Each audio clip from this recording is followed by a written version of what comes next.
ಕರುನಾಡಲ್ಲಿ corona ಆತಂಕ, ಅಗತ್ಯ ಮುಂಜಾಗ್ರತಾ ಕ್ರಮಕ್ಕೆ ಸಿಎಂ ಸೂಚನೆ. ಅಧಿಕಾರಿಗಳಿಗೆ ಸರ್ಕಾರಿ ಆಸ್ಪತ್ರೆಗಳಲ್ಲಿ ಟೆಸ್ಟಿಂಗ್ ಕಂಟಿನ್ಯೂ.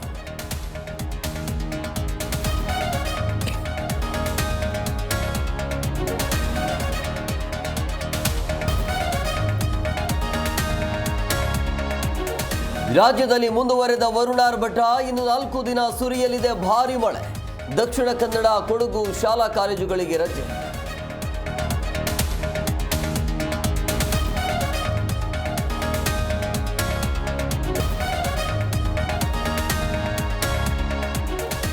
ಇಂದಿನಿಂದ ರಾಜ್ಯ ಬಿಜೆಪಿ ಸರಣಿ ಸಭೆ. ಉಸ್ತುವಾರಿ ರಾಧಾ ಮೋಹನ್ ನೇತೃತ್ವದಲ್ಲಿ ಮೀಟಿಂಗ್. ಪಕ್ಷ ಸಂಘಟನೆಯ ರೂಪುರೇಷೆ ಬಗ್ಗೆ ಚರ್ಚೆ.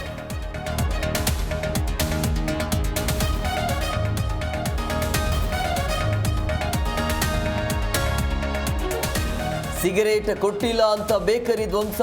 ಬೆಂಗಳೂರಿನಲ್ಲಿ ಪುಡಿ ರೌಡಿಯ ಪುಂಡಾಟ. ಪೊಲೀಸರಿಗೆ ಹೇಳ್ತೀನಿ ಅಂದ್ರೆ ಅವಾಚ್ಯ ಶಬ್ದಗಳಿಂದ ನಿಂದನೆ.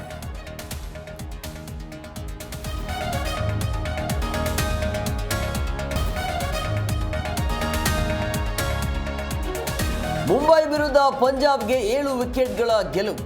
ಮೊದಲ ಸ್ಥಾನಕ್ಕೇರುವ ತವಕದಲ್ಲಿ ಆರ್ಸಿಬಿ. ಮಳೆಯಿಂದ ಪಂದ್ಯ ರದ್ದಾದರೂ ಆರ್ಸಿಬಿಗಿದೆ ಲಕ್.